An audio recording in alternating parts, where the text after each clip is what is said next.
예, 안녕하세요. 큰바위군입니다. 어, 제가 녹화를 한번 떠서 자료를 좀 올렸다가 조금 몇 가지 오류들 하고 오디오 쪽에 문제들이 생기고 이런 것 때문에 재녹화를 하게 됐습니다. 예, 그래서 하루 정도 늦어진 점 죄송하게 생각하고, 또 첫 번째 녹화분을 좀 보셨던 분들 자료에 좀 착오가 있어서 그런 부분들 다시 녹화를 하게 됐고, 그 착오 부분들 지적해 주신 청취자분 정말 감사드립니다. 혹시 이 내용들을 다시 들으실지는 모르겠지만 들으시면 제가 정말 감사드리는 마음이고 죄송한 마음이고 그렇다는 거 알아두셨으면 좋겠습니다. 일단은 오늘은 저희가 RSI를 하기로 했는데, RSI만큼 사실 대중적으로 많이 쓰시는 지표도 없을 거라고 생각해요. 물론 이평선 이런 것들도 크게 보면 보조 지표라고 볼 수 있기 때문에 그렇지만, 그 이평선은 이제 저희는 사실은 아주 필수적인 요소라고 생각을 기본적으로 하고 있잖아요. 그렇기 때문에 뭐 보조 지표로 대표적인 것으로서 이 RSI를 쓰시는 분들도 많고, 물론 밴드를 쓰시는 분들이나 이런 분들도 있죠. 엔벨롭이나 아니면 그 밴드를 표시해 놓으시는 분들도 있고, 근데 아직까지 뭐 슈퍼트렌드나 아니면 뭐 PSAR 같은 것들 직접 뭐 그 위에다 그려 놓으시거나 이렇게 쓰시는 분들은 그렇게 많이 보지는 못한 것 같아요. 어쨌든 여러 가지 지표들 중에서 추세 지표나 아니면 변동성 지표처럼 직접적으로 이제 보통은 이제 그 가격 창에다가 많이 표시를 하시는 그런 내용들을 제외하고 별도로 그 표시되는 오실레이터 지표 중에서는 아마 가장 많이 쓰시는 걸 거예요. 또 가장 많이 알고 계시고, 그리고 RSI 지표 자체가 워낙 좀 명확하게 어떤 값을 보여주다 보니까 그런 부분에 있어서 편리성을 느끼고 쓰시는 분들도 많을 거라고 생각이 듭니다. 근데 실제로 RSI를 근데 왜 쓰시냐고 여쭤보면 아마 그 의미를 잘 이해하지 못하는 분들도 있을 것 같아요. 쓰시기는 쓰시는데 이게 왜 이렇게 되는지 모르고 그냥 70 이상이면 과매수고 30 이하면 과매도고 50이 중심선이다 정도를 알고 사용하시는 분들이 대부분일 거라고 생각해요. 또 그게 또 정상적이고요. 뭐 거기에 대해서 이걸 어떻게 만드는지 원리를 파고드는 사람들이 더 많다는 것도 이상하잖아요. 그죠? 그런데 어쨌든 오늘은 저희는 계산을 한번 해볼 거예요. 어떻게 RSI의 지표들이 만들어지는지, 그리고 거기에 사용되는 어떤 기본적인 베이스가 되는 변수들이 어떤 것인지를 일단 좀 살펴보고, 그렇게 해야 이 RSI가 어떤 방식으로 작동하는지를 알 수가 있어요. 왜 이게 강도를 나타내는지, 왜 이게 모멘텀에 있어서 가장 그 특징을 모멘텀 지표들의 특징을 가장 잘 표현해내는 그런 파생 변수인지, 이런 것들을 그 기본적인 계산법을 아시게 되면 훨씬 더 이해가 쉽습니다, 한마디로. 그래서 이거를 사용하시는데도 조금 더 도움이 될 수 있을 것 같아요. 그래서 오늘 계산도 한번 해보고, 실제로 차트에서 RSI 지표와 그리고 실제의 어떤 가격들이 어떤 형태로 나타나는지, 과연 RSI 지표가 단일 지표로 사용할 만큼 어떤 신뢰성이 있는지, 이런 부분도 한번 살펴볼 건데, 말씀드렸던 대로 RSI 지표가 아무리 좋은 지표라고 해도 단독으로 매매를 결정할 수 있을 만한 지표가 되지는 못합니다. 누구나 다 인정하실 거예요. 매우 좋은 지표지만 단독으로 사용하시면 안 됩니다. 굉장히 위험해요. 왜냐하면 거짓 신호들이 늘 발생합니다. 어떤 지표든 간에 아무리 잘 고안된 지표라고 해도 미래를 예측해주는 지표는 없어요. 미래를 신뢰도가 100%에 가깝게 예측해주는 지표가 있다면 좋겠지만 그렇지 못해요. 대신에 우리는 뭘 할 수 있냐면 선택할 수 있죠. 어떤 종목에 어떤 지표를 쓰고 그 지표에 어떤 숫자들을 조정해서 이것에 가장 맞는 지표를 쓸 거냐 말 거냐, 혹은 지금 시장 단계에서 특정한 종목이라고 하더라도 지금 특정한 이 위치에서 혹은 이 추세에서 이 지표를 쓸 것인가 말 것인가는 저희가 결정하면 돼요. 근데 그걸 결정을 하려면 뭘 해야 되냐면, 이 지표가 왜 어떻게 만들어졌고, 그리고 어떤 방식으로 어떤 숫자들이 움직일 때 이 지표가 어떤 방향으로 움직이는지를 이해를 하시면 그걸 훨씬 더 잘 조절해서 사용을 하실 수가 있게 되겠죠. 그죠? 그냥 일방적으로 누가 주는 것 그냥 이거 지표니까 이대로 쓰면 돼라고 활용 방법만 가르쳐주고 활용 방법 가르쳐주고 이대로 하십시오라고 얘기하는 거 그거는 이해를 하고 쓰시는 거에 비해서는 효과가 매우 적다라고 볼 수가 없어요. 적다라고 볼 수밖에 없어요. 그래서 그 부분들을 좀 이해를 하고 가시는 것이 낫겠다라고 봅니다. 자, 첫 번째로 지표의 의미를 하기 전에 제목부터 봅시다. 제목. 자, 제목이 뭐냐면 RSI, Relative Strength Index라고 부릅니다. 저희가 RSI 많이 얘기하십니다. 근데 그리고 이걸 번역해서 뭐라고 부르냐면 상대 강도 지수라고 불러요. 상대 강도. 사실은 이 이름 안에 이 RSI라고 하는 지표들의 특징 그리고 어떻게 활용할지의 이야기들이 다 들어있다고 보셔도 돼요. 첫 번째로 상대적이다. 그죠? relative라고 불렀잖아요. 얘는 뭐냐 하면 최근에 오른 부분, 내린 부분을 서로 비교해서 오름과 내림의 양을 서로 비교해서 평균량이 어느 쪽이 큰가 그걸 가지고 수치를 결정합니다. 0에서 100까지 그 강도가 어떻게 되는지를 결정을 하게 됩니다. 그러면서 그 결과값으로 나오는 게 뭐냐 하면요 강도예요. 스트렝스입니다. 한마디로. 즉 이렇게 되는 매수량이 강한가, 매수세가 강한가, 매도세가 강한가 그걸 봅니다. 종가만을 가지고. 그죠? 근데 저희가 대부분 종가만을 가지고 많이 보잖아요. 예를 들면 이동평균선도 종가를 보고요. 그죠? 그래서 지금 저희가 보게 되는 이 RSI는 기본 변수 있죠. 여기에 사용되는 가장 기초적인 어떤 변수가 종가입니다. 가격 하나만을 반영해요. 그리고 가격 폭을 반영하죠.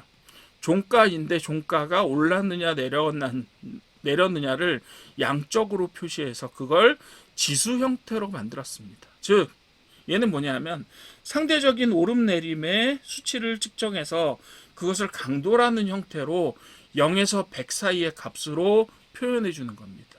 지수란 얘기죠. 그래서 이런 걸 보고 대표적인 오실레이터 지표라고 부릅니다. 되셨죠? 오실레이터 지표. 자, 지표의 의미 한번 보겠습니다. 주가의 상승과 하락 강도입니다. 이게 제일 중요해요. RSI는 뭐라는 지표라고요? 강도, 즉 모멘텀이라고 부르는 이 얼마나 강하게 매수세가 얼마나 강하냐, 매도세가 얼마나 강하냐, 가격이 실제로 얼마나 평균적으로 올랐느냐 내렸느냐를 서로 비교합니다. 얼마 동안? 최근 14일 동안. 그래서 뭘 알아내려고 하느냐 하면 첫 번째로는 매수세가 너무 강하다. 그걸 보고 과매수라고 부릅니다. 그리고 매도세가 너무 강하다. 그걸 과매도라고 부르죠. 그 두 가지 상태를 알아내려고 하는 거예요. 결국은 뭐다? 과매수. 매수가 얼마나 강하냐, 매도가 얼마나 강하냐. 즉 가격의 상승이 양적으로 더 많이 표현되었는지 아니면 가격의 하락이 양적으로 많이 표현됐는지를 서로 비교해서 상대치를 가지고 뭐예요? 0부터 100까지의 수치로 표현한 거예요.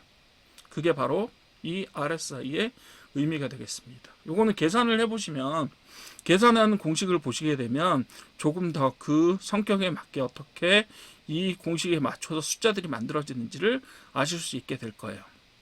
자, 지표계산법 14일 기준입니다. 보통 5일선도 쓰기도 하고 5일 RSI나 30일 RSI도 있어요.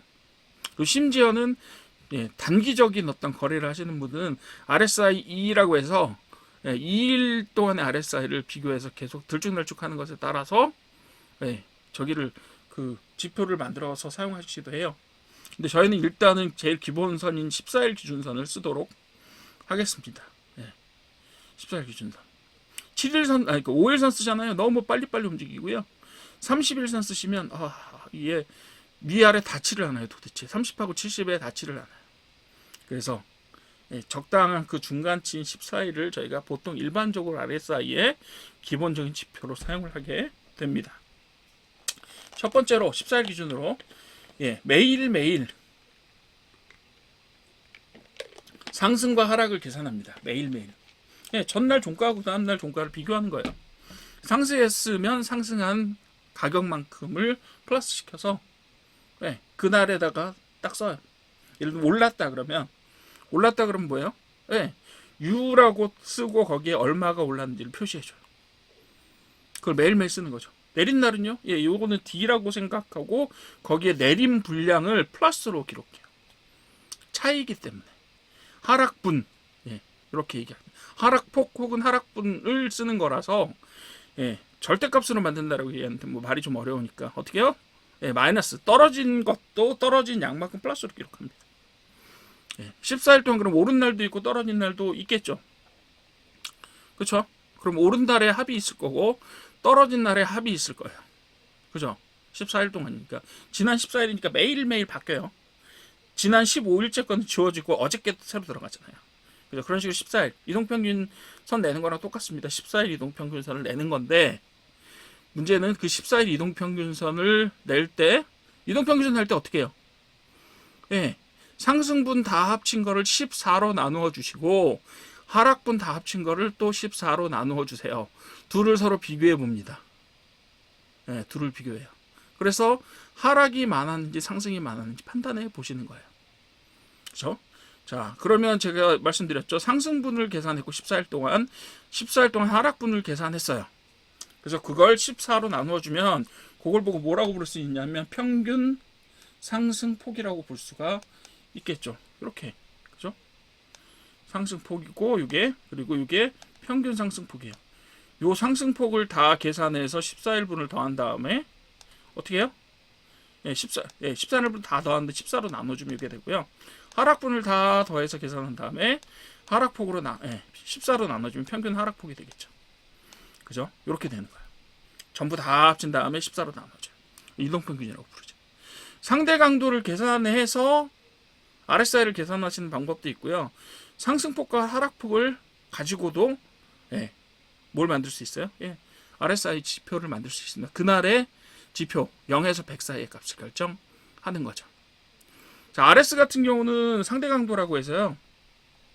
예, 내린 날의 평균, 예, 내린 14일 동안에 하루 동안 평균 얼마나 내렸는가를 분모로 잡고요.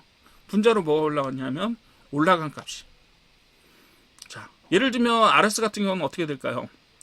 내린 날이 하나도 없이 올라가기만 했어요. 예, 올라가기만 14일 동안 연속 상승. 그럼 이 값이 뭐가 될까요? 이 값이 뭐가 될까요? 예, 분모가 0이 돼서 무한대 값이 됩니다. 반면에 오른 날은 하나도 없고 내린 날만 있었어요. 그러면 분자가 0이 되기 때문에 값이 0이 됩니다. 그죠? 그래서 무한대일 때와 0일 때를 한번 가정해서 계산을 해보도록 하죠. 예를 들면 RSI는 어떤 공식으로 만들어지냐 하면 100 빼기 1 플러스 RS 분의 100 이렇게 계산합니다. 네. 그래서 만약에 RS가 무한대다. 그럼 어떻게 되죠? 무한대 플러스 1분의 100이 되니까 요거는 0이 됩니다. 그럼 100 빼기 0이 되니까 매일매일 올라서 떨어진 날이 없다라고 하면 이론적으로 RSI는 100이 됩니다. 14일 동안 매일매일 오르면. 근데 급등하는 어떤 종목들 중에서는 RSI가 90을 넘는 경우도 가끔 있어요. 네. 그런 경우는 어떠냐면 거의 이틀 빼고 다 올랐는데 막 급상승을 해요. 좀 이따 보여드릴게요. 90 되는 것. 네, 90 되는 것 실제로 있습니다. 그런 것들이 있어요. 자, 요거는 다시 어떻게 표시할 수 있냐면요. 요거는 좀 이제 공식처럼 넣어야 되니까 좀 어렵죠. 예, 요거는 공식처럼 표시하는 거고요. 그렇게 말고 요 평균 상승폭과 평균 하락폭 가지고도 사실 계산할 수가 있어요. 어떻게 계산하냐면 평균 상승폭, 그죠? 14일 동안 평균적으로 얼마가 올랐다. 떨어진 날은 제로예요. 이 상승한 폭은. 그리고 요거는 얼마나 떨어졌다. 요 두 개를 합치면 어때요?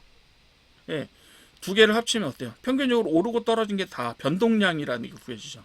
그 중에서 올라간 게 얼마냐? 총 변동한 양분에 올라간 변동량이 얼마냐? 그 얘기예요. 상승량이 얼마냐? 그럼 어떻게 돼요? 여기서도 마찬가지죠. 얘가 0이에요. 그러면 1분의 AVG U분의 AVG U가 되니까 이게 1이 되죠. 1이 됩니다. 그럼 어떻게 돼요? 100이요. 여기다 100을 곱해줘야 되나?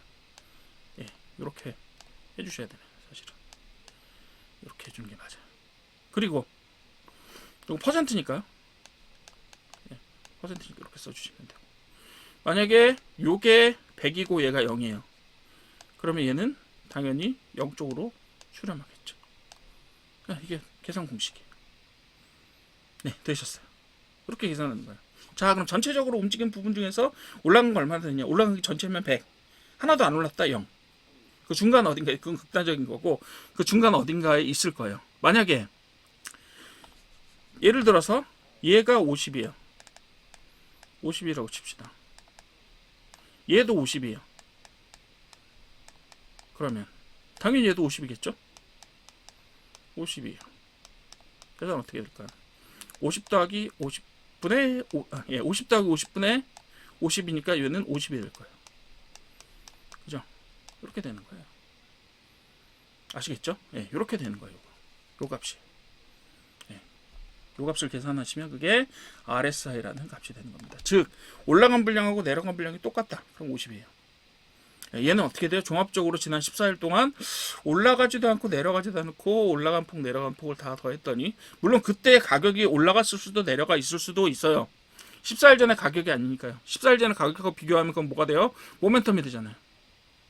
저 모멘텀 자체는 플러스일지 마이너스일지 모르겠지만 그 간에 14일 동안의 양을 다 합쳐서 이동평균을 내게 되면 50이 되는 경우도 있을 수가 있어요. 그렇게 계산합니다. 자, 그러면 이제 계산하는 방법 다 아셨고, 그 다음에 뭐 해볼 거야? 활용법 해야죠. 해석하고 활용을 한번 해봅시다. 이거 다 지워야 되네요. 제가 지우고 갈게요.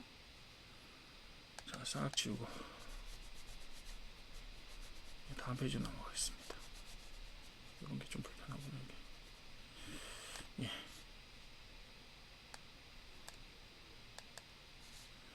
다음 페이지 가서 봅시다. 자, RSI 지표의 해석하고 활용 부분이 있을 수가 있는데요. 자, 첫 번째로 RSI 값이 세 가지의 중요한 값들을 가진다고 말씀드렸죠. 70, 30, 50입니다. 50은요, 중간값이에요. 중간값이야. 100하고 50의 딱 중간값이라서 조금이라도 올라갔다라고 하면 매수세가 좀 더 강한 것. 지난 14일 동안. 그리고 조금 더 50 이하로 내려갔다라고 하면 지난 14일 동안 매도세가 조금 더 강했다고 볼 수 있어요. 근데 그게 아주 강력하게 되어서 70 이상을 가게 되면 이거 역시 웰즈 와일더가 만든 거예요. 제가 이거 말씀 안 드렸네. 이 모멘텀 지표 중에서 RSI 지표는요, 웰즈 와일더가 만든 네 가지 고전적인 어떤 보조 지표 중에 가장 마지막입니다. 첫 번째는 추세를 나타냈던 뭐가 있었죠? ADX하고 DMI. 그거 웰즈 와일더가 만들었습니다. 역시 거기서 14일 지표 사용하죠. 14일 동안 사용하죠. 그 다음에 두 번째로 만들었던 게 ATR이에요. TR이라는 개념을 사용하잖아요. 그죠? TR. 그거 어디서요? DMI 만들 때 썼었잖아요. 그죠? 그 TR이라는 개념을 가지고 그걸 평균을 내서 ATR이라고 해서 변동성의 지표로 만들었었어요. 그래서 추세 지표 2개, 그 다음 변동성 지표 하나, 또 하나, 마지막으로 RSI라고 하는 여러분들이 아주 잘 아시는 그 모멘텀 지표를 만들었어요. 어떻게 보면 이 웰즈 와일더가 그 전까지 존재했고 그 뒤에도 많은 분들이 저기를 만들었었잖아요. 이 보조지표들을 많이 만들었는데 미국에서는 보조지표 만들어서 저작권 등록을 해요. 그래서 자기가 그걸 저작권을 받을 수 있다라고 하더라고요. 그래서 많은 분들이 그걸 개발하고 팔고 이랬었겠지만 대표적으로 이렇게 4개 쓰는 거, 고전적인 지표를 4개나 만들어서 쓰신 분들은 거의 없는 것 같아요. 되게 보조지표의 역사에 있어서는 되게 혁명적인 어떤 일을 하셨던 분이다라고 보실 수가 있겠어요. 어쨌든 간에 그 양반이 맨 처음에 지정을 하기로 가운데 구간을 40, 요 구간 안에서 움직인다라는 것을 기반으로 삼았어요. 그리고 70 이상이 되면 과매수 상태다 라고 볼 수 있는 거죠. 그리고 30 이하가 되면 과매도 상태라고 정의를 했어요. 이 사람이. 정의를 했는데 왜 했냐? 이 사람 백테스트 해보고서 했겠죠. 백테스트를 해보고 나서 요거는 과매수, 요거는 과매도라고 말하는 것이 낫겠다. 출현 빈도라든지 아니면 향후에 어떤 식으로 예측을 하는 그 결과값들이 있었을 텐데 그런 결과값들을 가지고 이 사람이 30하고 70이라는 선을 정했어요. 여러분들 이거 60, 40을 쓰셔도 되고 80, 20을 쓰실 수도 있고요. 어떤 경우에 즉 상승 추세일 때는요 80하고 40을 쓰는 경우도 있어요. 하락 추세일 때는 반대로 어떻게 해요? 60하고 20을 쓰는 경우도 있습니다. 그거는 추세에 따라서 커스터마이징에 사용하시면 돼요. 일괄적으로 뭘 쓰시라라고 말할 수는 없지만 어쨌든 기본은 30과 70입니다. 자, RSI 값 70 이상인 경우 과매수라서 지금 가격이 너무 많이 올라서 하락 조정이 생길 가능성이 높다라는 이야기가 되겠고요. 30 이하는 반면에 어떻게 돼요? 얘는 너무 많이 내려서 너무 많이 내려서 이제 올라가지 않을까라고 생각하는 거예요. 근데 뭐 그거는 사람들의 바람이고 통계적으로 그렇게 되었고 특정한 어떤 장세에서 이런 현상을 보인다는 것뿐이지 이것이 바로 그런 의미다라고 이야기할 수는 없어요. 왜? 급속하게 올라가는 상승 추세에서는요 70 이상이 제법 장기간 유지될 가능성도 있어요. 마찬가지로 폭락장에서는 그 종목이 폭락하는 추세에서는요 30 이하가 지속적으로 제법 오래 유지되는 경우도 있어요. 자, 좀 이따 보여드릴 거예요. 바로 다음 페이지에 나와요, 사실은. 다음 페이지죠. 바로 다음 페이지에 저희가 차트 볼 때 첫 번째 차트가 그렇게 생겼어요. 그래서 여러분들 30 이하라고 해서 이 구간이 추세를 확인하지 않고 바로 매수에 들어가는 것은 매우 위험한 일이다라는 것들을 직접 보여드릴 거예요. 그죠? 그렇다면 70 이상 30 이하라는 규칙을 가장 잘 활용할 수 있는 것은 어디일까요? 어느 정도 일정하게 패턴이 형성된 박스권에서 상하의 오르내림을 반복하는 박스권에서는 이 70 이상 30 이하라고 하는 규칙들이 아주 잘 지켜지는 경우가 많습니다. 그래서 그런 경우에 사용하는 거고요. 추세장에서는 어떤 특정한 종목이 올라가고 있다고 내려가고 있다라는 추세가 어느 정도 보이는 곳에서는 이 RSI 값의 절대적인 지표만을 사용해서 매수 매도의 기준으로 삼으시는 것은 매우 위험합니다. 그렇게 보시면 되겠고요. 그리고 또 여기에 70, 30만큼 중요하고 어쩌면 가장 중요할 수도 있는 선이 바로 50선이에요. 왜? 50선이요. 왜요? 중립 구간이기 때문에 그래요. 변화가 없으면 변동사항이 크게 없으면 50 근처에서 놀게 됩니다. 그런데 어떤 주가가 계속 어떤 주식의 주가의 RSI가 지속적으로 50 이하에서만 놀고 있다 이러면 어떻게 되는 거죠? 걔는 하락하고 있는 추세를 반영하고 있다고 볼 수도 있어요. 급격한 하락이 있을 경우에는 30 이하가 계속해서 진행이 되는 경우도 종종 있습니다. 50 근처는 뭐예요? 그런 기준입니다. 그래서 50 아래에서 놀다가 50을 돌파하는 구간을 가장 중요한 점이다라고 말씀하시는 분도 있어요. 그래서 그 다음 해석 부분이 나온 거예요. 50 돌파할 때 들락날락하면서 그냥 돌파하는 이거 말고요.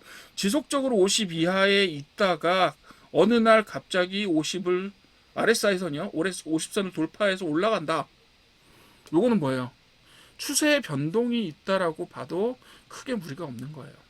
마찬가지로 하향 돌파도 마찬가지죠. 50 이상에서 놀고 있었다라는 얘기는 어느 정도 강한 매수세가 계속해서 강한 지역에 있었다라고 보는 거예요. 상승 추세였다라고 보는 거죠. 그런데 어느 순간에 갑자기 이 RSI가 50을 하향 돌파하는 그 하향 돌파를 해서 뭐 이렇게 들락날락하는 게 아니라 들락날락하게 되는 경우 어때요? 상승 추세였다가 이제 조정기나 보합세로 들어갔다라고 보는 거고. 그렇죠? 그렇게 봐도 무리가 없잖아요. 그 다음에 어떻게 해요? 얘가 하향 돌파를 해버려요. 그럼 어때요? 이제 상승세는 끝나고 전환이 일어나서 하락 추세로 변화되는구나 라고 하는 형태의 어떤 패턴 인식으로 보셔도 됩니다. 대신에 요걸 보실 때는 RSI 하나만 보지 마시고 뭘 봐요? 추세랑 같이 보는 겁니다. 진짜로 내려가고 있나? 그런데 50 돌파나면 이런 경우를 보실 때요, 여러분들. 그 한쪽에 어떤 추세가 있다가 50을 하향 돌파한다라고 보는 거 있잖아요. 그게 추세보다 가끔 빠를 때도 있어요, 더. 추세가 대추세가 어떤 대세의 추세가 내려가는 추세로 전환돼서 내려가는 추세로 전환돼서 확실하게 그 추세가 인정되기 전에 그보다 좀 한 박자 빠른 상태에서 하향 돌파라는 어떤 시그널을 통해서 그런 대세 추세의 하락을 혹은 대세 추세의 상승을 미리 살펴볼 수 있는 지표가 되기도 합니다. 그래서 RSI가 많이 쓰이는 거예요. 어떻게 보면 다른 것들 후행하는 데 비해서 얘는 전체적으로 대세가 어떻게 변화되고 있느냐를 14일 동안의 데이터를 통해서 예, 미리 어떻게 보면 알아볼 수 있는 기능도 일부 수행할 수 있기 때문입니다. 저는 일단은 과거의 데이터가 향후의 어떤 그 움직임을 예측할 수 있다라는 것에 굉장히 좀 회의적이기는 해요. 왜? 과거의 데이터는 과거의 데이터일 뿐이에요. 새로 나타나는 어떤 데이터를 얘가 예측해 주는 것은 상당히 쉽지가 않습니다. 예. 예를 들면 무슨 회기라고 하는 그런 저기가 있는데 그런 거에 따라서 뭐 평균으로 돌아가려고 한다. 혹은 원래의 어떤 그 중심값으로 가려고 한다. 뭐 이런 성질이 있다라고들 얘기를 하는데 그거는 자연과학의 이야기이기도 하고 그 자연과학에서도요. 실제로 회귀가 모든 것을 다 대변하지는 않아요. 새로운 데이터는 늘 나타나게 마련입니다. 그래서 그렇다고요. RSI 지표의 활용은 세 가지 정도 측면에서 한번 바라보실 수가 있는데 첫 번째로 어떤 장에서 활용할 수 있고 어떤 지표들을 활용할 수 있느냐라는 부분들, 즉 조건들을 한번 보도록 할게요. RSI는 횡보장, 즉 추세가 없는 장에서 반등 타이밍 포착에 매우 유용하다라고 하는데 그거는 뭐냐 하면 70, 30을 기준으로 해서 절대값을 사용하는 경우에는 네, 횡보장에서 매우 유리합니다. 그러니까 횡보장이 어느 정도 추세가 지금 나타나고 있다, 진행되고 있다라고 보시면 RSI 값의 절대값을 사용해서 매도와 매수를 결정하는 혹은 매도와 매수를 신호를 받아들이는 그런 지표로 활용될 수가 있어요. 그래서 추세장에서는 70, 30은 사실상 크게 의미가 없진 않지만 그래도 되게 위험한 방법이 될 수 있어요. 그렇게 보시면 되겠고요. 두 번째는 제가 꼭지를 뗐어야 되는데 자리가 없어서 RSI는 크게 세 가지 RSI를 사용하실 수 있는데 날짜별이에요. 그러니까 5일 동안의 어떤 지표를 가지고 RSI를 만드느냐 혹은 14일 거 가지고 만드느냐 30일 거 가지고 만드느냐 요거에 따라서 단기, 중기, 장기로 추세 판단을 할 수가 있다 이렇게 얘기를 합니다. 근데 사실은 RSI 지표는 추세 판단을 하는 지표라고 보기는 좀 힘들어요. 왜요? 강도를 본 지표잖아요. 강도. 그죠? 추세보다는 강도. 추세는 추세 보시면 돼요. RSI 쳐다보지 마시고 추세가 움직이는 거는요. RSI는 참고사항으로 사용해 주시고 추세는 추세를 보세요. 그냥. 그게 추세가 있는데 뭐 RSI를 가지고 굳이 추세를 아니면 추세를 나타내주는 지표들이 또 따로 있잖아요. 그러니까 그걸 보시면 되지 RSI로 굳이 뭐 추세의 변화를 추세의 변화보다는 매수세와 매도세의 강도가 어떤 것인가를 살펴보는 겁니다. 특히 상대적으로 그렇게 보신다고 하시면 돼요. 이렇게 5일, 14일, 30일 이런 것들 여러분들 설정해서 활용하실 수 있다. 이거 알아두시면 되는 거고요. RSI 지표 활용 계속 이어집니다. 과매도, 과매수, 과매수, 과매도 영향을 활용한다. 요거 좀 전에 얘기했죠. RS 70이 넘으면 매도 경계, 매도를 고려해 본다는 얘기. 이제 매도를 해야 될까 말할까, 언제쯤 빼야 될까를 고민해야 된다는 거예요. 그리고 RSI가 30을 밑돌면 매수 기회. 요 단어를 좀 잘 보세요. 그죠? 70을 넘으면 매도를 해야 될지 말아야 될지를 고민해야 돼요. 내가 가지고 있다면. 물론 이제 다른 어떤 저기 자체가 여러분들의 투자 대상 자체가 다르다라고 하면 이걸 롱 포지션이나 숏 포지션이라고 바꿔서 말해도 상관없겠죠. 그렇지만 저희가 현물 주식을 기반으로 한다면 기반으로 하는 강의라고 하면 저희가 매도는 보유하고 있을 때는 의미가 있죠. 매도 신호는 매수 신호는 어때요? 가지고 있거나 안 가지고 있거나 추가 매수를 할 거냐 아니면 신규로 매수를 할 거냐를 결정해 주는 그런 의사결정 단계가 있어야 되기 때문에 이거는 매수 기회를 보면서 어떤 특정한 신호가 더 나타나든가 이 신호를 강화해 줄 수 있는 어떤 신호가 동시에 나온다든가 이랬을 때 매수라는 의사결정을 할 수도 있겠죠. 그리고 두 번째로 다이버전스가 있고요. 세 번째 동작으로 또 페일리어 스윙이라는 것들이 있는데 페일리어 스윙은 다른 유튜브에서도 강의를 하고 계시니까 그쪽에서 보시거나 이렇게 하시는 게 나을 것 같아요. 저는 사실 이 지표를 다시 재가공해서 지표의 추세를 보고 어떤 판단을 한다라거나 하는 것은 지표에 대해서 좀 너무 의미부여가 과다하다고 생각을 해요. 저 사람이 어떤 행동을 했는데 그거에서 저 사람의 어린 시절의 과거와 뭐 트라우마와 부모님과의 관계 이런 것들을 다 해석하려고 하시는 분들 있잖아요. 그거 너무 과도해요. 과도할 수 있어요. 의심은 할 수 있죠. 네, 그렇지만 과도해요. 그렇기 때문에 이 RSI 지표가 어떤 뭐 페일리어 수익이라고 해서 뭐 이렇게 뭐 시도를 하다가 못 넘어서 뭐 이렇게 됐다라는 식으로 해석하는 거는 저는 결과값으로 보면 그런 식의 해석이 가능하다라고 할 수 있겠지만 그것을 RSI 지표의 어떤 움직임으로 봐야 되냐. 근데 RSI 지표라는 것 자체가 종가의 움직임이잖아요, 실제로는. 그죠? 근데 그 종가의 움직임이 어떤 식으로 나타났다고 해서 그거를 미래 지표로 사용할 수 있을 것이냐, 그건 좀 의심스럽다는 이야기를 하는 거죠. 제가 두 가지만 말씀드리는 거예요. 그래서 다이버전스는 가격은 상승하고 RSI는 하락하는 경우 약세 다이버전스라고 보고 매도 신호라기보다는 추세의 전환. 그래서 가격이 상승하는데 RSI는 하락한다 그러면 요거 조금 있다가 추세가 전환돼서 하락 추세로 바뀔 수도 있겠는데 라고 생각해 주시면 돼요. 그 신호 중에 하나예요. 근데 제가 분명히 말씀드렸던 것처럼 이 RSI라고 하는 것은 기본적으로 추세를 보는 게 아니라 뭘 본다고요? 강도를 보는 거예요. 그것도 상대적인 강도예요. 근데 그 상대적인 강도가 강해지고 약해지고, 즉, 그런 것들을 통해서 추세가 정지하고 전환되는 형태가 된다라고 이야기할 수는 있어요. 그렇지만 너무 과도하게 의미부여를 하지는 말자. 그런 현상이 나타날 수도 있으나라고 보시면 될 것 같아요. 그리고 가격은 하락한다, RS 상승한다 역시 강세 다이버전스라 그래서 요거는 상승 추세의 전환 이렇게 이야기할 수 있습니다. 그러니까 두 가지 써요. 우리 다이버전 저 RSI 지표를 쓸 때는요. 절대적으로 그 값이 어느 영역에 있느냐, 즉 30을 넘는 영역, 30 아래의 영역, 70을 넘는 영역, 둘 중에 영역 두 가지 영역이 있을 때 의미가 있다라고 얘기를 하고요. 그리고 50선을 돌파하거나 이렇게 할 때 의미가 있다라고 얘기하고요. 그리고 다이버전스라고 해서 그 추세와 가격 추세와 RSI의 어떤 움직임 간에 상호 간의 어떤 불일치가 일어날 때. 제가 다이버전스 설명을 안 드렸네요. 다이버전스는 발산이라고 보통 해석을 하고요. 컨버전스, 저기 했었잖아요. 뭐 할 때 했었어요? 다이버전스 컨버전스 있잖아요. 그죠? MACD 할 때 했었잖아요. 그죠? 다이버전스, 컨버전스. 상호적으로 얼마나 차이가 나느냐. 이격이 얼마나 되느냐, 한마디로. 괴리가 얼마나 일어나고, 이격도가 얼마나 되느냐예요. 그래서 다이버전스는 이격이란 뜻이고, 괴리란 뜻이고, 발산이란 뜻이에요. 반면에, 컨버전스라고 해석되는 반대의 경우는 뭐죠? 수렴하는 거예요. 한 군데로 모이는 거. 그걸 뭐 컨버전스라고 불러요. 다이버전스는 뭐예요? 서로 다르게 발산해버리는 거예요. 위아래로. 그걸 다이버전스라고 불러요. 그래서 요거는 불일치할 때라는 뜻으로도 쓰입니다. 불일치. 혹은 이격, 괴리 이런 뜻으로도 사용이 됩니다. 그래서 다이버전스는 어떤 지표 두 개 사이가 어떻게 해요? 서로 벌어지는 경우, 차이가 커지는 경우 이런 것들을 다이버전스라고 부릅니다. 그래서 이렇게 사용할 수 있어요.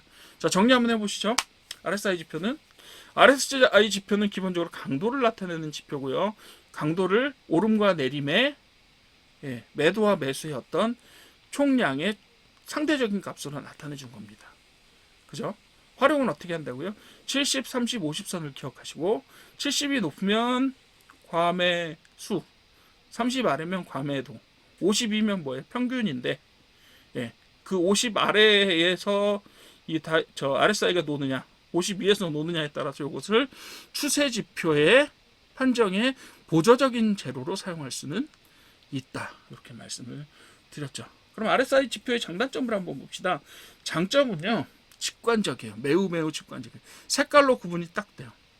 지난번에 우리 왜 슈퍼 트렌드 할 때 그랬잖아요. 이거 쉬워요. 색깔만 구분하실 줄 알면 돼요. 이렇게 말씀드렸잖아요. 똑같아요. 얘도 초록색하고 보통은 이제 파란색하고 주황색 뭐 이런 식으로 나타냅니다. 그래서 어떤 영역이 있느냐, 그리고 어떤 선과 어떤 선 사이에 있는 이것만 구분하실 수 있으면 활용하실 수 있기 때문에 쉽죠. 두 번째로 다양한 주기 설정을 통해서 단기, 중기, 장기의 어떤 예측선으로 활용하실 수가 있어요. 그리고 세 번째로 다른 지표와 쉽게 결합해서 사용할 수 있다. 이 얘기는 뭐냐면요. 다른 지표하고 쉽게 결합해서 활용 가능하다라는 얘기는 다른 지표하고 결합해서 꼭 활용하세요라는 이야기입니다. 다른 지표와 단독으로 사용하지 마십시오. 그 얘기예요. 단점은 추세장에서 잘못된 신호 발생 가능성이 있습니다. 근데 이걸 해석을 잘 하셔야 된다는 얘기예요. 해석이 쉽다며요. 근데 해석을 또 잘 하셔야 돼요. 예. 이건 뭐냐면 직관적인 과매수 과매도는요. 언제예요? 언제요? 박스권에서. 예. 상단 하단이 일정하게 정해져서 그 사이를 지지선과 저항선으로 삼아서 움직이고 있을 때 예. 상단의 저항선과 70선 이상 그리고 하단의 지지선과 30선 이하라는 것이 일치하는 경우들이 많아요. 그래서 이걸 사용하기 쉽다라고 말씀합니다. 자, 그리고 단점으로 추세장에서는 잘못된 신호가 발생할 수 있는데 요거는 30, 70선 잘못 썼을 때입니다. 네. 50선을 가지고 노는 50선 중심으로 해서 노는 물이 위아래로 달라지는 것들을 가지고 추세장의 어떤 신호의 보조 신호로 사용할 수 있다라고 말씀드렸죠. 네, 그렇게 쓰시는 거예요. 그리고 두 번째 단점으로 변동성이 낮은 장에서는 반응이 느릴 수도 있다. 즉 박스권이 확실하게 형성돼서 매수 매도를 하면 좋겠는데 거기 활용하면 좋겠는데요. 변동성이 낮아요. 그렇게 되면 어떻게 되냐면 계속해서 박스권을 이루는 중에도 30하고 70에 닿지를 않아요. 문제는. 그 대신 위로 오르락 내리락은 하죠. 그럴 때는 어떻게 쓰시는 거냐. 30, 70선을 쓰시는 게 아니라 50선을 중심으로 어떻게 이격하고 어떻게 모이는지 어떻게 발산하고 어떻게 수렴되는지를 살펴보면서 추세 판단 어느 정도 해보시면 돼요. 단점, 혼자 사용 시 신뢰도 떨어질 수 있으며 당연하다고 말씀드렸고 세상 없는 보조지표를 가지고 오셔도 하나만 가지고 매매를 결정할 수 있는 매도 매수를 결정하는 단 하나의 어떤 지표, 그것들을 알려주는 지표는 없습니다. 없어요, 진짜로. 있다면 되게 잘 조절된 그 사람만에 맞는 경험적인 어떤 그 경험칙을 통해서 특정한 어떤 섹터의 주식에 혹은 섹터의 자산에 들어갔을 때 일부 기간 동안 어느 정도 기간 동안 수익을 올릴 수 있는 건 있어요. 그건 가능합니다. 제가 그걸 부정하지는 않아요. 잘 만들어지고 잘 경험적으로 만들어졌던 규칙들을 복합적으로 적용했을 때 특정한 영역에서 당분간의 수익, 뭐 절대적이라고 말은 못해요. 그런 수익을 올릴 수 있는 그런 구간이 존재한다라고 저는 이야기할 수 있어요. 대표적인 사람이 누구죠? 워런 버핏이에요. 워런 버핏은 어떤 규칙을 세웠어요. 그죠? 그리고 어떤 지표들을 쓸 거예요. 나름대로. 그분은 이제 대체적으로 가치 투자를 하니까 그 기업과 관련된 지표와 그리고 가격과 관련된 지표 몇 가지를 아마 내부적으로 사용하겠죠. 판단으로 위해서. 그죠? 하겠지만 어쨌든 간에 돈을 벌었어요. 그러니까 이게 성공 못해요라고 얘기하는 건 좀 웃기는 거고요. 있습니다. 그런 규칙들이 만들어질 수는 있어요. 하지만 영원히 만들어주지는 못할 수도 있습니다. 그래요. 그리고 모든 규칙이 모든 어떤 상황들에 그리고 모든 시점들에 그리고 뭐 그죠 그런 것들에 다 적용될 수 있는 규칙들은 없어요. 그렇다는 점에서 말씀드리는 거예요. 자, 다음 페이지에서 이제 장단점도 봤으니까 차트 봐야죠. 차트 간단하게 보고 이번 시간 끝내도록 하겠습니다. 그래서 두 번이나 제가 녹화를 실패하다 보니까 조금 겁이 나긴 하는데 어쨌든 간에 잘 됐겠죠. 자, RSI 차트 봅시다. 이 차트는 자 우리 추세만 가지고 한번 일단 볼게요. 자, 오르고 있다가 상승 추세가 끝나고요. 이거 한번 봅시다. 하락 추세로 전환해서 박스권으로 끝납니다. 그죠? 지지 저항선 분명하고요. 여기 박스권을 잠깐 벗어나기는 했었지만 이것도 역시 어때요? 올라갔다가 바로 이쪽으로. 근데 사실 여기서부터 약간 기울기가 틀려져서 이제 상승의 추세로 변했다라고 보실 수도 있어요. 조금 더 두고 봐야 돼요. 요거는. 자, 그러면 그때의 RSI 지표는 어떻게 되는지 한번 살펴보도록 합시다. 자, 여기 RSI가 여기 70을 넘었죠. 70을 넘은 구간이죠. 그렇죠? 요 구간에서 어떻게 했어요? 70을 넘었다가 이제 70을 돌파하면서 떨어졌죠. 이탈하면서 쭉 떨어집니다. 그렇죠? 제법 이제 요 기간 동안에 뭐가 어떻게 되죠? 상승세는 둔화 그리고 하락세로 접어듭니다. 잠깐의 조정을 겪고 하락세 30까지 계속해서 낙하를 하죠. 낙하를 하고 나서 잠깐의 반등세 동안에 50선 근처까지 한번 올라갔다가 그렇다고 이게 매도의 신호를 나타내 주지는 않아요. 그죠? 네. 그리고 나서 다시 떨어지는데 문제는 여기에 상당히 긴 구간에 매수 권유 구간이라고 볼 수 있는 구간이 존재해요. 여기서부터 여기까지. 여기 중간에 뭐 50 근처까지 왔다 갔다 하는 경우는 있지만 약간의 조정이고요. 그죠? 이런 경우에 30 이하에 어때요?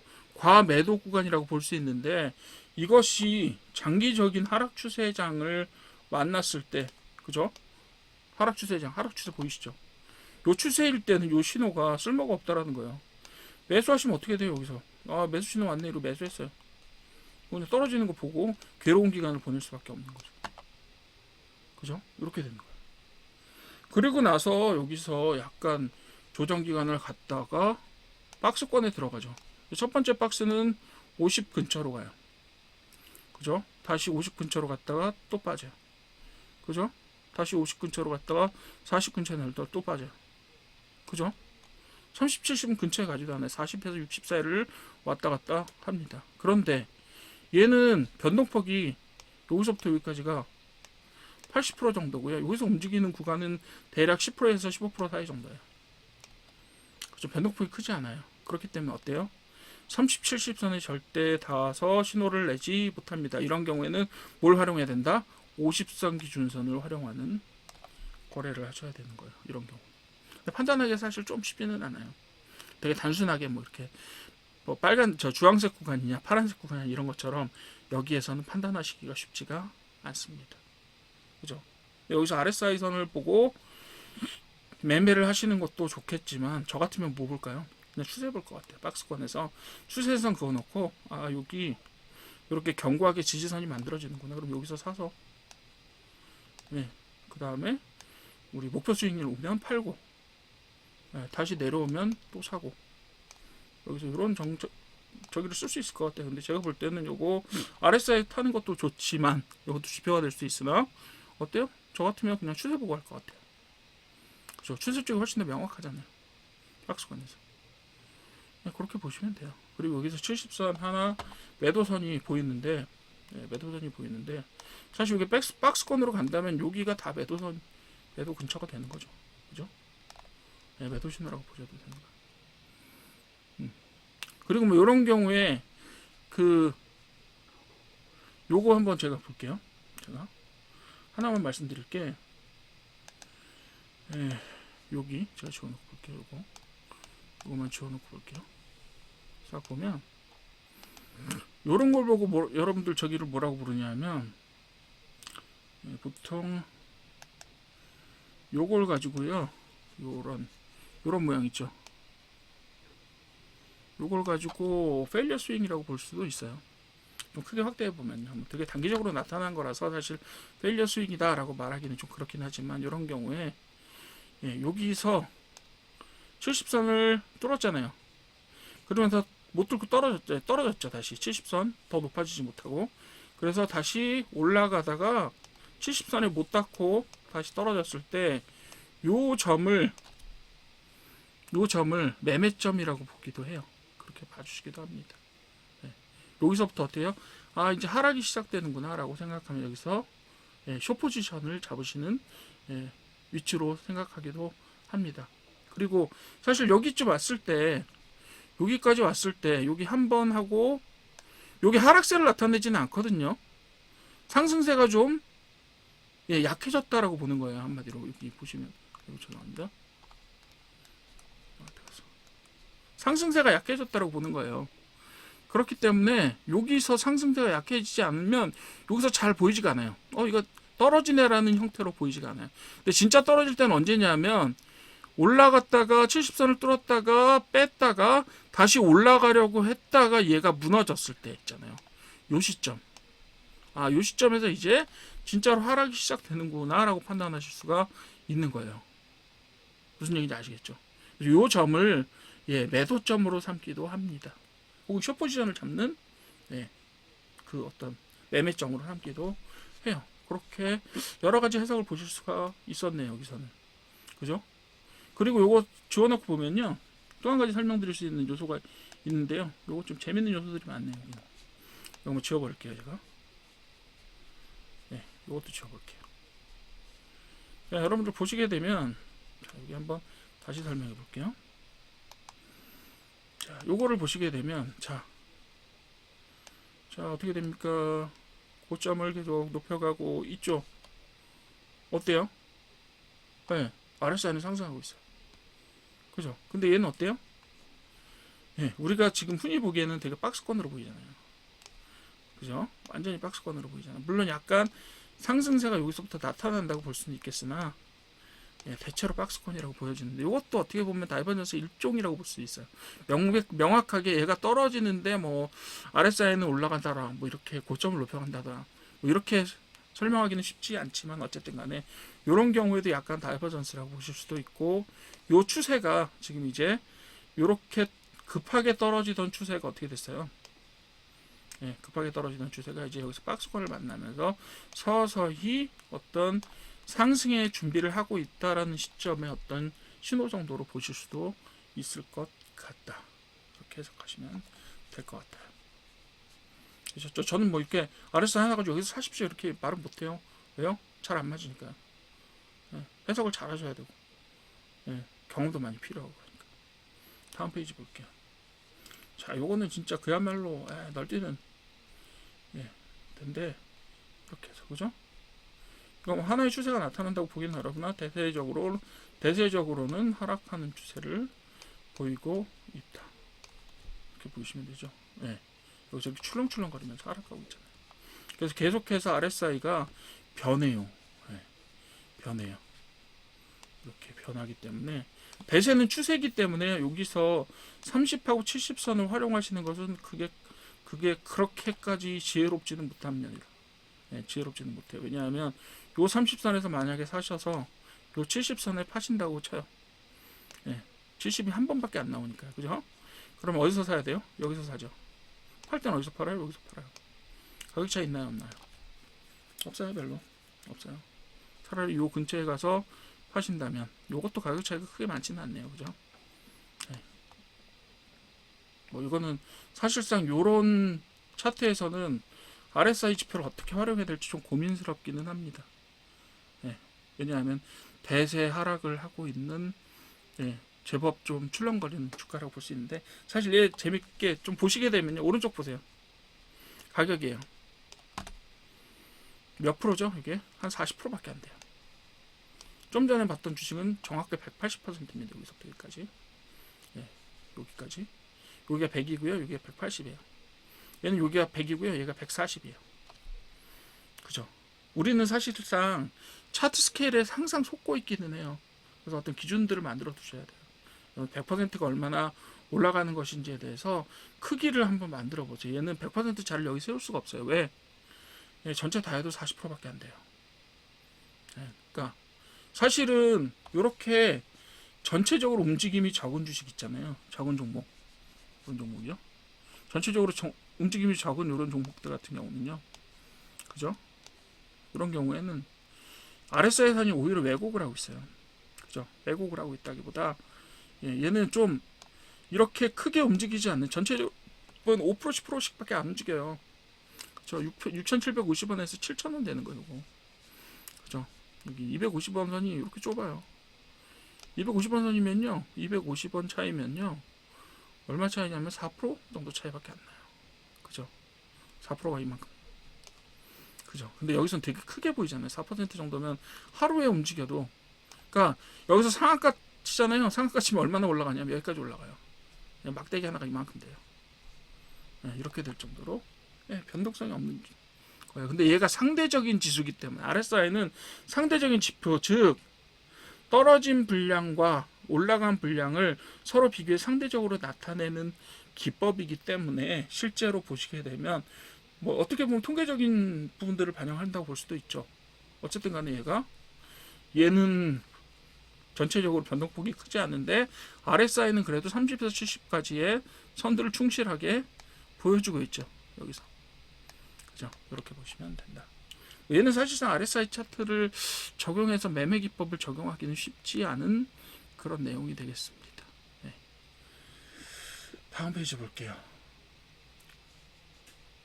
자, 여기 RSI 세 번째 차트고요. 얘는 무려 한 5배?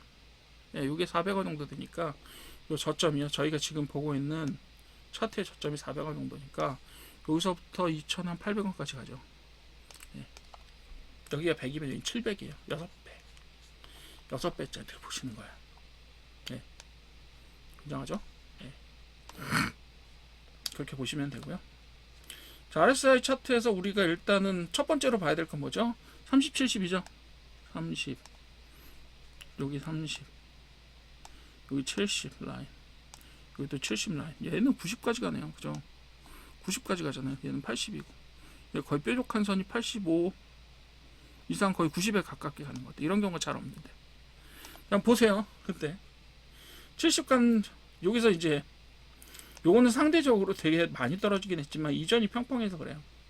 여기서는 RSI가요 움직임이 없는 구간이죠. 구간 거의 움직임이 안 보이는 구간이잖아요. 근데 얘네들 확대 보면 되게 커요. 사실 577 그러니까 여기서 여기까지가 예, 여기서부터 여기까지가 한 80% 정도 됩니다. 예, 7, 80% 돼요. 한 번에 올라간 게. 여기서 올라간 건 한 2배 정도 됩니다. 여기가 100이고요. 여기가 100이라고 하면 여기 300 정도 돼요. 여기는 마찬가지로 어떻게 됐냐면 여기 600선에서 거의 3000 가까이 올라가죠. 2500을 넘어서 2750까지 올라가니까 요거는 4배 반 정도 돼요. 올라간 게. 로그라서 약간 좀 좁혀져서 보여요. 크기가 좀 좁혀져서 보이긴 하는데 어쨌든 간에 로그를 왜 쓰는지에 대해서는 제가 예전에 강의 초기에 제가 만들어 놓은 게 있으니까 그거 참고하시면 돼요.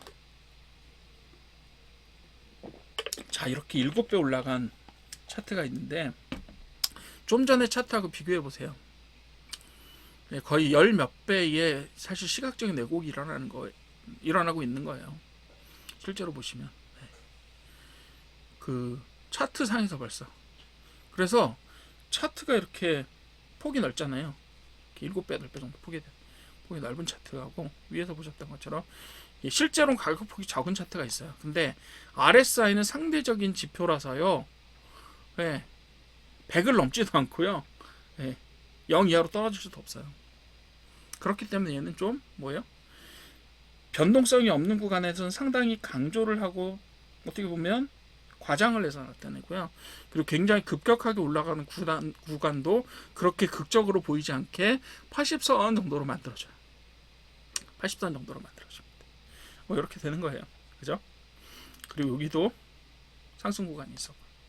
여기서 올라갈 때는 보면 여기서 600원 선에서 다시 어디까지 올라갔었냐면 1250원. 여기까지가 딱 2배. 여기가 2배. 여기는 3배. 여기는 2배. 이 정도 돼요. 네, 제법 크게 올라가죠. 네, 그런 굴곡이 많은 것들에서는 이렇게 RSI 자체가 이런 식으로 나타내지는데 네, 이런 경우에는 사실 뭐 되게 명확하게 보이죠. 여기서 사서 네, 여기서 팔면 돼요. 그죠? 평평한 구간을 이렇게 걷잖아요.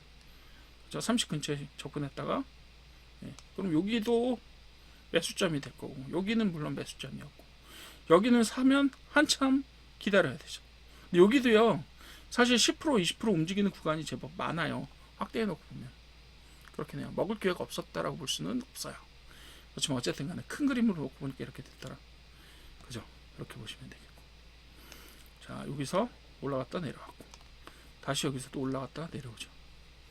네, 올라갔다가 내려오고 여기서는요 급상승을 해서 70을 넘는데 70에서 왔다 갔다 이렇게 하고 있어요. 진짜로 어디서 팔아야 될지를 모르는 상황이에요.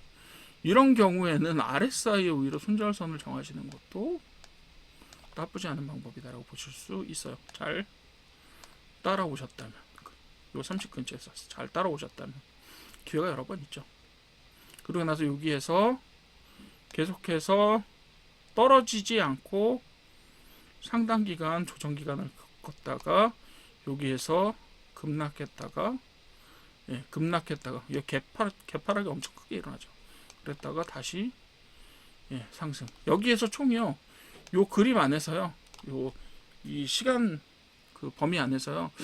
저기가 상한가가 장중 상한가 포함해서 11번인가 12번인가 나오더라고요. 제가 시험봤는데 지난번에 그렇게 나오더라고요. 상당히 좀 급격한 오르내림이 있는 차트고요. 근데 RSI 차트를 보시다 보면 RSI는 종가만을 가지고 본다고 말씀드렸잖아요. 가격의 등락, 그죠? 가격 등락을 종합해서 그것을 평균으로 이동 평균을 하는 방식으로 해서 오름과 내림을 서로 비교한다 그랬잖아요. 양을, 그죠? 여기서 지금 제일 좀 아쉬운 거가 있다라고 하면 RSI하고 만약에 거래량 지표를 일정하게 결합을 할 수 있다라면 조금 더 신뢰성 있는 지표가 되지 않겠느냐라고 말씀드릴 수 있어요. 물론 거래량도 조작될 수 있어요. 유도될 수 있죠. 사실 거래량 조작된다라기보다 유도되는 거예요. 유도. 어떤 의도에 따라서 거래가 계속해서 일어나도록 누군가 불을 붙여주고요. 그 불에 막 타는 거예요. 그 자원들이, 재료들이 막 불에 타는, 그러면서 끌어올려지는 혹은 끌어내려지는 그런 효과를 갖는 것이 바로 거래량이기 때문에요. 단 한 가지 RSI에 아쉬운 점이 있다라면 거래량 지표와 좀 결합을 해주시면 조금 더 신뢰성 있는 어떤 결과값들을 얻어내시죠. 그냥 단순 거래량하고 비교하셔도 돼요. 단순 거래량 있죠. 거래량 나타나는 거 있죠. 그거하고만 같이 보셔도 훨씬 더 RSI는 의미 있는 지표가 될 수가 있다. 그래서 보통은 RSI 지표 키실 때 거래량 지표랑 같이 켜두세요. 요 아래로 한 칸 아래로 내려놓고 여기 3개 보면 되는 거죠. 그죠? 저는 뭐 이렇게 너무 여러 가지를 보면 머리가 복잡한데 또 숙달되기 나름이라고는 하시지만 순간적인 판단을 하려고 하실 때는 예를 들면 여기에다가는 여기에다 뭘 쓰느냐? 왜? 지금 보시는 대로 이동평균선 써야죠. 여러 개. 그리고 또 뭐 쓸 거예요? 여러분 뭐 많이 쓰세요. 여기다가 매물대 쓰실 거잖아요. 매물대 쭉 매물대 있을 거고, 그리고 필요하시면 슈퍼트렌드나 아니면 PSAR 같은 거 하나 정도 첨가를 해 두셔도 되고, 그 다음 밴드 많이 쓰시잖아요. 그죠? 밴드 여기 정도에서 뚫릴 것 같은데 죄송합니다.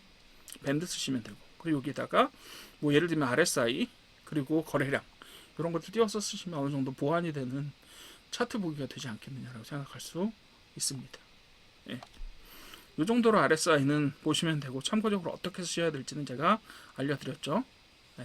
오늘은 RSI 단독으로 쓰는 것만 알려드렸는데 나중에는 결합한 것들을 좀 쓰는 거는, 근데 그건 실전에 가야 되니까 제가 매일매일 이제 어떤 주식 차트 보는 거 점검해드리고 이럴 때는, 그때는 아마 강의 중에 그 여러 개의 그런 보조지표 차트를 같이 보시는 이런 것들도 한번 시도를 해보면서 같이 공부를 해보도록 하죠. 그렇게 보시면 될 것 같아요. 자, 다음 시간에는 제가 뭘 할 거냐 하면 저기 해야죠. 그거 보자. 갑자기 이름이 생각이 안 나네. 스토캐스틱 해야죠. 스토캐스틱. 다행히 거기까지 안 가고 스토캐스틱을 할 거고요. 그 다음에 몇 가지 더 해보고 CCI 같은 거 하고, 그 다음에 이 RSI 차트하고 거래량 결합한 또 지표가 하나 있어요. MFI라는 지표가 있는데 그거는 제가 좀 고민을 해볼게요. 할지 말지. 그런 지표도 있습니다. 그렇게 해서 모멘텀 지표는 이렇게 구성이 되고, 맨 마지막으로 나중에 이 5챕터 끝나고 나서 이제 저희 거래량 지표하고, 그리고 나서 일목균형표를 하면 어느 정도 일단락이 될 것 같아요. 그때 그래서 재무 쪽을 좀, 기본적 분석 쪽을 조금 더 다뤄보면 낫지 않을까라고 생각하고, 그리고 제가 따로 띄어서 뭐 매매 기법이나 이런 것들을 해보려고 생각을 해봤는데, 매매 기법을 따로 정리해서 드리는 것보다는 제가 재무를 다 하고 나서 차트 분석이나 재무를 결합해서 보는 어떤 시각이나 이런 것들을 한번 강의를 더 드리고, 그리고 나서 개별적으로 매매 기법 같은 것들은 뭐 그때 가서 제가 강의 계획을 조금 더 수정을 하겠지만, 그때 좀 방향성들을 좀 다시 잡는 걸로 그렇게 하려고 합니다. 오늘도 수고 많이 하셨고, 역시 강의는 길어졌네요. 수고들 많이 하셨고, 강의가 좀 도움이 됐으면 구독하고 좋아요 부탁드리겠습니다. 감사합니다.